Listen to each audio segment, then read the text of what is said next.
What is the purpose of life, death, and pain? Witness. But when the ground beneath their feet cracked without warning, when the air screamed louder than thunder, they realized the clamor wasn't just a sound from above.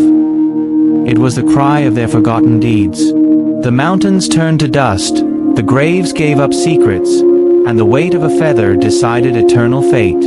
In a world where silence can kill and every heartbeat echoes in the scale of truth, one man must face what he buried long ago, himself. The village of Rama was small and hidden deep in the arms of the mountains, surrounded by tall trees and quiet hills that had stood unchanged for centuries. It was a place where time moved slowly, where people knew each other by name, and where the nights were darker than the deepest ink. The people lived simple lives, waking up with the sun and sleeping when the stars filled the sky. But Rama was not as peaceful as it seemed. Behind the soft laughter of its people and the songs sung during harvest, there was a heaviness, an unspoken sadness that settled into the bones of the village like the cold wind that crept in every winter. The villagers ignored it, as they ignored the strange silence that had started to grow in the forest, the fading of birdsong, and the stillness of the river that once danced like silver. No one wanted to speak of it, for speaking might bring it closer. Elias was only 12 years old, but he noticed what others tried to forget. He had always been different, not loud, not rebellious, but thoughtful. His mother often found him sitting alone under the old fig tree near their house, staring at the clouds as if they carried messages only he could hear. He asked questions no one wanted to answer. Why do people lie? Why do bad things happen? What happens when we die? His mother would smile sadly and say, "Some answers come not with words, but with the heart." But Elias's heart was beginning to feel something it had never felt before, an echo, a vibration in the soul, as if the ground beneath the village was whispering a secret, waiting for someone to listen. It began one cold night in early autumn. The sky had turned a strange color, a mixture of purple and green that no one had ever seen before. The air felt heavy, and the trees didn't move, even though there was wind. Elias lay in bed, eyes wide open, listening. And then it came. A sound, not loud, but deep. It wasn't from outside or inside, it was everywhere. A knock. Not on the door, but on something deeper. Boom. It echoed once through his chest, and then everything was silent again. He sat up, heart pounding, but there was nothing. No movement, no wind, just silence. The next morning, the animals in the village were restless. The goats refused to leave their shelters, the dogs howled at shadows, and the birds stayed away. The elders said it was just the change of seasons. But Elias knew something had changed. At school, he asked his teacher, "Do you believe the world can end in a moment?" The teacher laughed. "The world is always ending somewhere, child. That's life." But Elias wasn't satisfied. That night, he dreamed of fire in the sky and mountains flying like wool. He saw people running, crying, hiding, but the earth kept shaking, and a voice cried out, the blow has come." He woke up crying. Days passed, but things grew stranger. The village well, which had always been clear and fresh, turned cloudy. An old man collapsed in the street, clutching his chest, screaming that he saw flames in the sky. Children began to wake up screaming from nightmares they could not remember. And in every home, there was a growing fear, a fear without a name. Elias tried to speak to the imam of the mosque. The imam was a kind old man who always smiled and gave sweets to children. When Elias told him about the knocking sound and the dreams, the imam's smile faded. He took Elias's hand and said, "There are verses in the Quran, child, about a blow so strong that the hearts tremble. Surah Al-Qari'ah. Do you know it?" Elias shook his head. The imam recited it slowly. The striking calamity. What is the striking calamity? And what can make you know what the striking calamity is? It is the day when people will be like scattered moths, and the mountains will be like carded wool. Elias felt his skin grow cold. The words matched his dream. Is it coming here?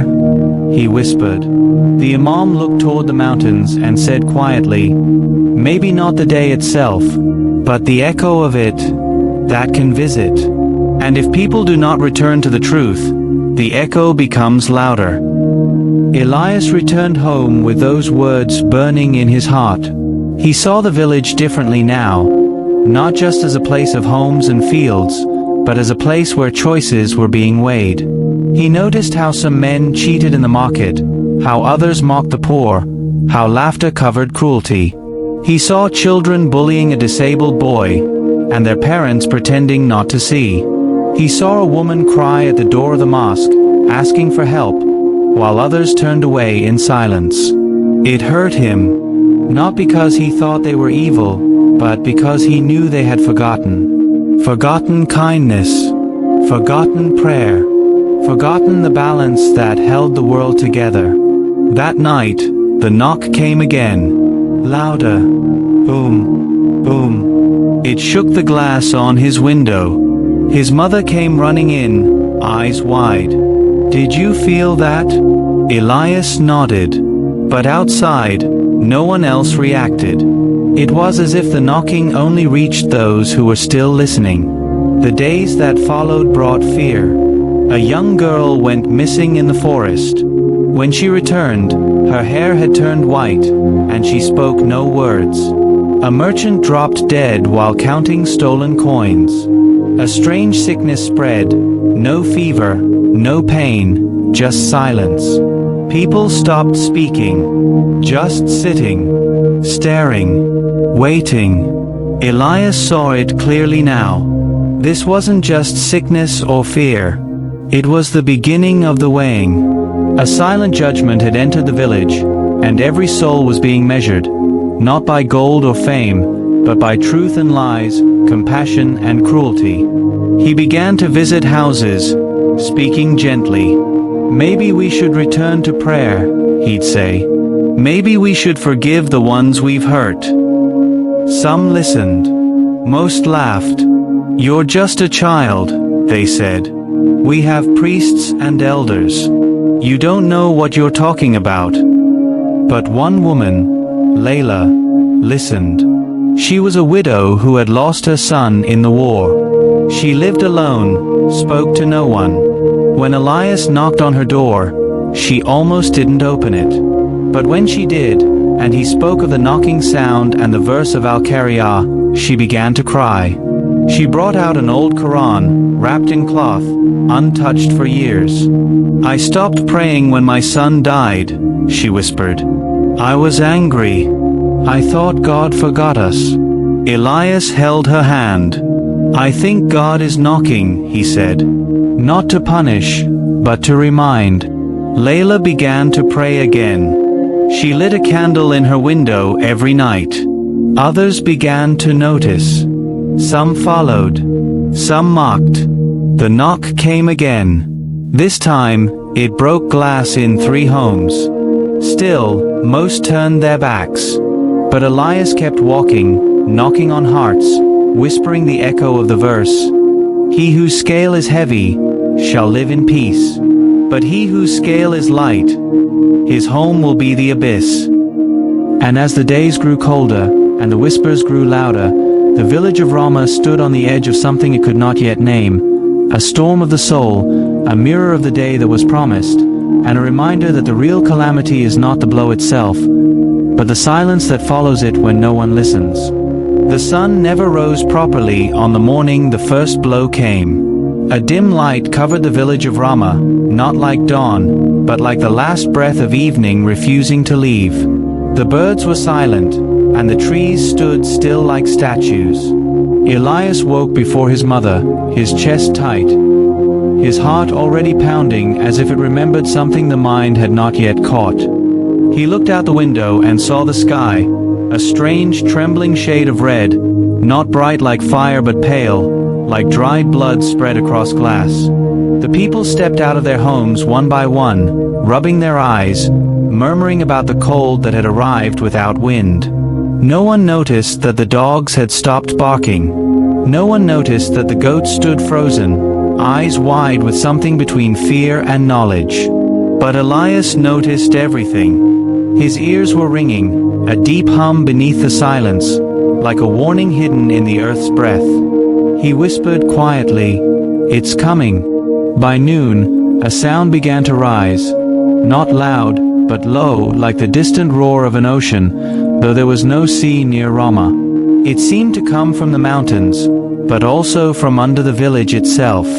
The ground began to vibrate, not shake, not tremble, vibrate, as if it were alive.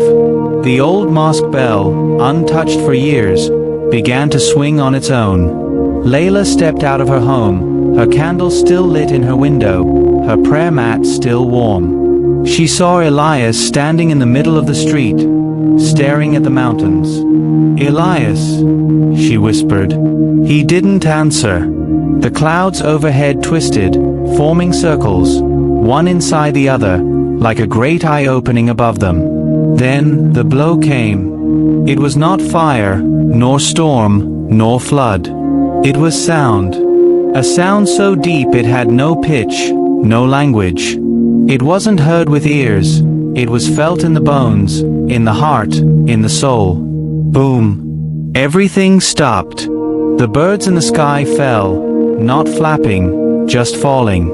The trees bent slightly and froze.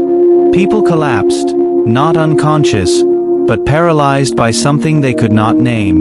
The ground didn't break, the houses didn't fall, but the hearts of the people, they shattered. Every lie, every cruelty, every forgotten prayer, every ignored cry of the poor, all returned at once. The blow was not from outside, it was from within.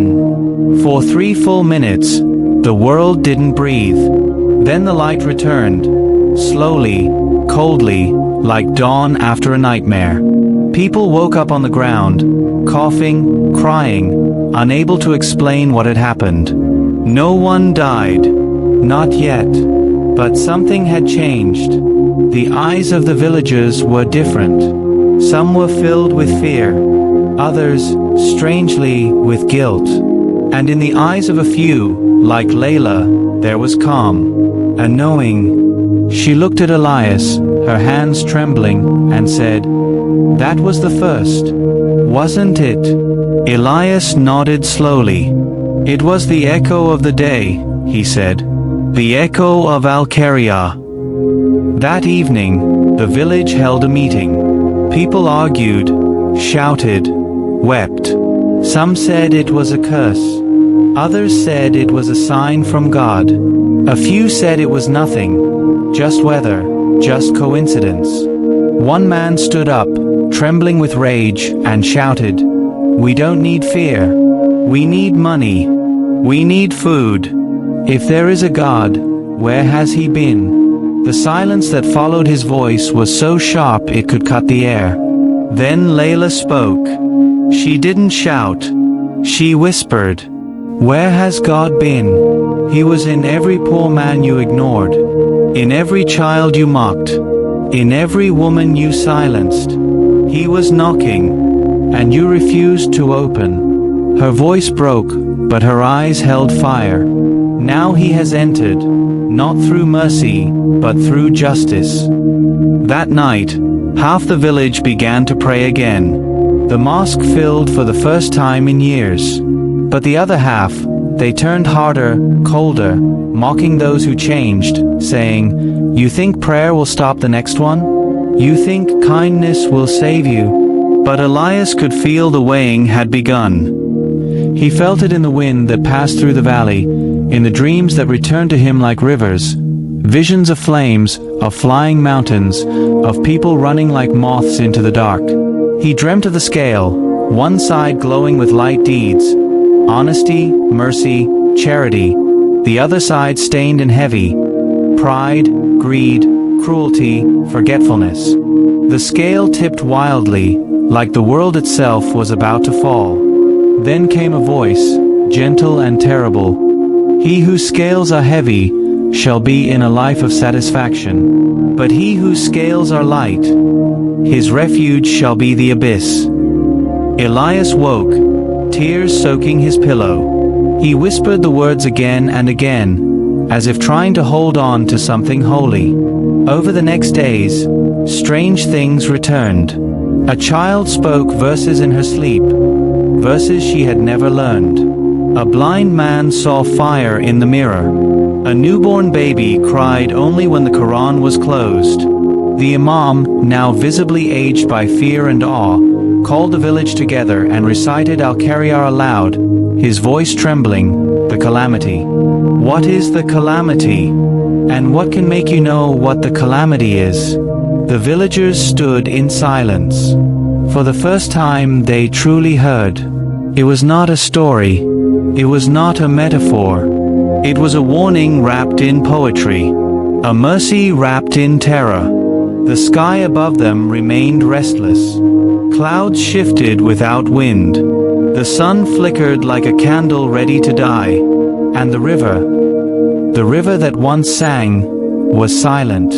Elias continued walking, speaking to one person at a time. Help the widow. Feed the orphan. Speak the truth. Pray, not out of fear, but out of love. Fill your scale before the next blow. One man, who had once stolen from the poor, brought gold to the mosque and gave it all away. Another, who had beaten his wife, begged for her forgiveness and kissed her feet. A young girl, who had never spoken a word in her life, opened her mouth and whispered, "Return, before it's too late." The weighing had begun, and the first blow was only the beginning. The valley below Ramah had always been a place of beauty, where wildflowers grew in clusters and the grass whispered with the wind.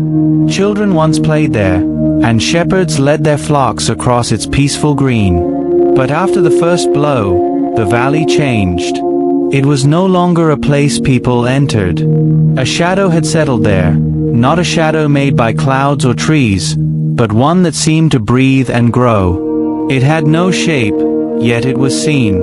It made no sound, yet it was heard. The villagers began to avoid it. The animals refused to go near it. At night, Elias would stand on the hill above the valley and stare into its darkness. He could feel it watching, pulsing, waiting. It was not alive in the way a beast was alive, but in the way a consequence lives, a thing created by years of choices, by decades of silence. He felt it was the mirror of their hearts, the way to forgotten truths now given form.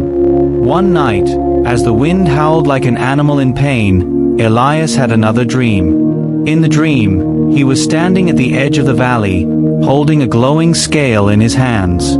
On one side, small lights floated, acts of kindness, whispered prayers, hands wiping tears. On the other side, darkness poured like oil, lies, betrayal, arrogance, cruelty. The dark side was heavier, sinking lower until the scale broke. He heard the voice again. He whose scale is heavy shall live in delight, and he whose scale is light shall fall into the abyss. He woke gasping. The dream had not felt like a dream. It had felt like a message, a command, a truth he could not ignore. That morning, he told Layla, and she took his hand without question. "Then you must go," she said, "into the valley, into the shadow." "Alone?" he asked. "You were chosen," she replied. "You are not alone, not truly." So, Elias walked into the valley. As he stepped over the first edge of grass, a chill wrapped around him like ice. The air felt heavy, and each step seemed to press against 1,000 invisible hands. The trees were wrong, twisted slightly, as if listening. The flowers were blackened. The sky above the valley was darker than the sky over Ramah, even though it was the same sky. He walked slowly, carefully, whispering the verses he remembered. "What is the calamity? And what can make you know what the calamity is?" The echo returned, not as sound, but as feeling, deep in his chest.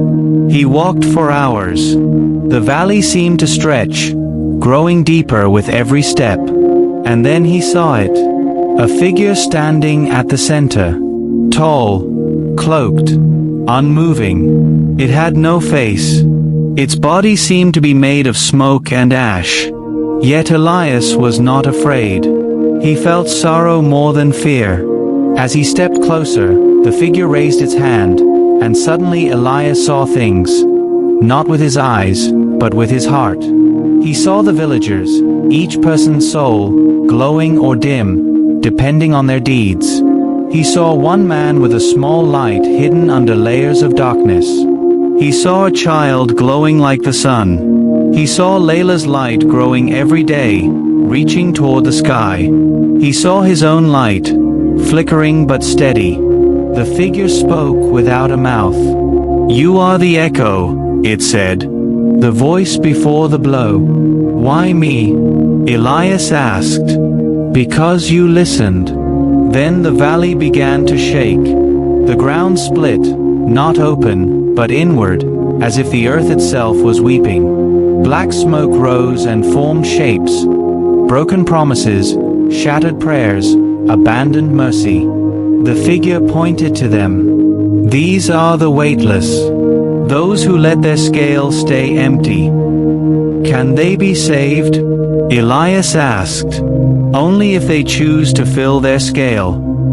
Then the smoke turned and rushed toward the village. Elias ran back, his feet burning, his chest tight, knowing what was coming.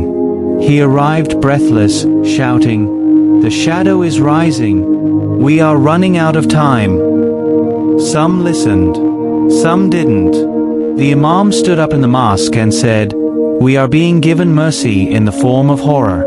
Do not waste it. This is the mirror of Al-Qari'ah." That night, people lit candles in their homes. Others fell to their knees and begged for forgiveness. A few packed their things and tried to leave the village, but the roads were no longer safe. The shadow followed them, growing faster, feeding on silence and pride. Elias began to dream of scales every night. He saw them above every house. In some homes, the scale was balanced. In others, one side hung low with darkness. He tried to speak to each person, but some slammed doors in his face. One man shouted, "God wouldn't punish us like this. We're not bad people." Elias replied softly, "Punishment is not always fire. Sometimes it's the sound of your own emptiness." The man didn't answer. That week, his house caught fire from inside. No one could explain how. He survived, but his eyes never looked the same again. Children began to speak verses in their play. An orphan boy pointed to the sky and said, "The stars are waiting." An old woman whispered, "My scale is too light," and died the next day with a smile on her face. Layla gathered women to teach them prayer again. The mosque became full. Still, the shadow approached. It covered the valley, reached the trees, touched the edge of the village. And one night, Elias heard the second blow. Boom. This one was louder. Houses shook. Stones cracked. The mosque wall split down the center. People screamed and ran, but there was no place to run. The sky turned dark purple. The wind spoke. The animals ran in circles, crying. The blow was not to destroy, it was to awaken. And this time it reached every heart. No one could pretend anymore. No one could mock. The blow revealed everyone's scale. People began to see their own souls. They saw their cruelty, their lies, their forgotten kindness. Some cried for days. Others ran to the mountains, mad with fear. But some, like Layla and Elias, stood still, calm, knowing that fear is not the answer, return is. And in the center of the village, where the second blow had cracked the earth, a tree began to grow, a tree of white light, glowing softly, as if heaven itself had planted a seed of hope. Elias touched it and whispered, "He whose scale is heavy shall live in joy." and the valley, though dark, no longer frightened him. Because now he knew the real shadow was not in the valley. It was in the hearts that forgot. The tree in the center of Rama began to glow brighter with every night, and as its white leaves rustled in the windless air, the people began to change. Not all, not suddenly, but in ways that only the soul could measure. It began with small acts. A young boy who once stole bread from the market returned the coins with shaking hands.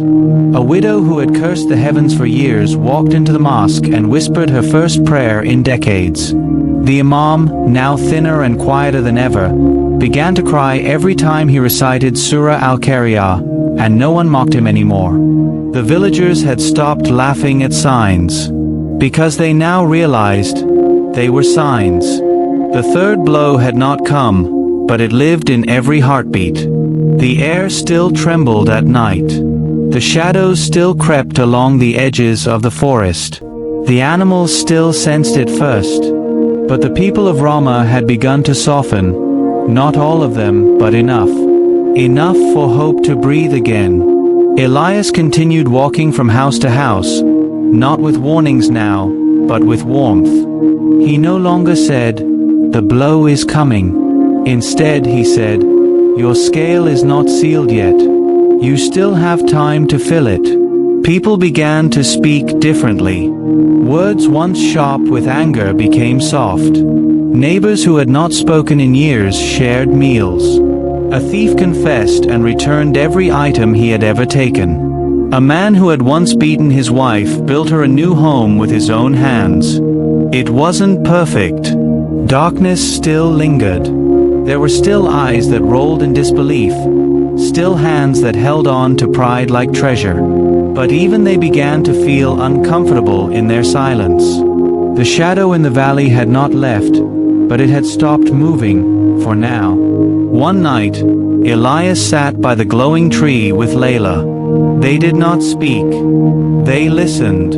The wind had returned, not angry, not cold, but soft, like an old friend. "Do you feel it?" Layla whispered. "The weighing." Elias nodded. "Yes. It's like a heartbeat in the sky." "And do you think we'll be saved?" Elias looked at her and said something he had never said before. "I don't know. But I know we're changing. And that's what the blow was for. Not to destroy us, but to wake us up." In the following weeks, people began to gather at the tree every night. They brought lanterns, sat in silence, and recited verses together. No one led them. It wasn't organized. It was needed. It became a place of remembrance, not of stories, but of truth. One night, an old man stood and confessed that he had once stolen land from an orphan. He gave it back, placed his own home at the orphan's feet, and walked away with nothing but peace in his chest. Another night, a group of teenagers who had mocked Elias in the past walked into the mosque with bowed heads and stayed until dawn. And the tree, oh the tree, it grew. Slowly, quietly, its light soft but deep, reaching into places where words could not. It was not a holy tree in itself, but it had become a mirror, a reflection of the village's heart. And it was changing color, not white anymore, but a soft golden hue, as if the scales above Rama were beginning to tip toward hope. But shadows are patient, and those who hated the light were not gone. They were hiding, in silence, in pride, in unrepentant corners of the soul. The man who once shouted at Elias now lived alone, never left his home, spoke to no one. He stared at the crack in his wall made by the second blow and whispered to it every night, asking why his hands were always cold. A woman who had once poisoned her sister's marriage now wore white every day and smiled as if nothing had happened. But her eyes were hollow. And the third blow, it was waiting. One early morning, before the sun touched the hills, Elias stood in the mosque and asked the people, "Have you seen your scale?" Some nodded. Some wept. Some looked confused. "It's not enough to fear," Elias said softly. It's not enough to feel guilty. You must change. Not once. Always. The blow is not a moment. It is a journey. It knocks every day. Every time you lie. Every time you ignore. Every time you think God does not see. A silence followed. Then an old woman stood up and whispered, "Then I want to change again. Today. And tomorrow. Until my scale breaks from the weight of good." The room filled with whispers of Amin. And outside, the birds returned. For the first time in months, they sang. Their music was soft, cautious, but it was music nonetheless. A sign. A mercy. But in the forest, something stirred. A crow, darker than coal, flew over the village. It circled 3 times and screamed, not a normal cry, but a sound like cracking glass. Layla heard it from her window. She ran to Elias. "It's close," she whispered. The third. Elias nodded. "But so are we." That evening, they gathered again. The people no longer feared the shadow. They faced it. They carried lanterns, walked toward the edge of the valley, and sat at the edge, not to challenge the darkness, but to remind it, we are no longer sleeping. The children sang a lullaby filled with Quranic verses. The men carried water to the poor. The women handed out bread to every home, even the ones who still doubted. The Imam recited the final verses of Surah Al-Qari'ah, and his voice did not shake. But as for him whose scales are light, his refuge will be a bottomless pit. And what can make you know what that is? It is a fire, intensely hot. People closed their eyes. They weren't thinking of hell as a place anymore. They were thinking of hell as a consequence. A place we carry. A place we create. A fire that begins not in death, but in life, when we ignore the truth, when we weigh ourselves by the wrong scale. Elias looked up at the sky. It was no longer red. It was dark, but with stars. Real stars. A promise. "Maybe," he whispered, "we've tipped the scale." But the earth remained quiet, and the shadow remained watching. The sky was no longer blue. A strange hue, neither dark nor light, had settled above the town. It wasn't weather, nor dust, nor cloud. It was something else entirely. It felt final. Asiya stood in her backyard, barefoot on the cold grass, her heart beating as if it knew something her mind couldn't yet grasp.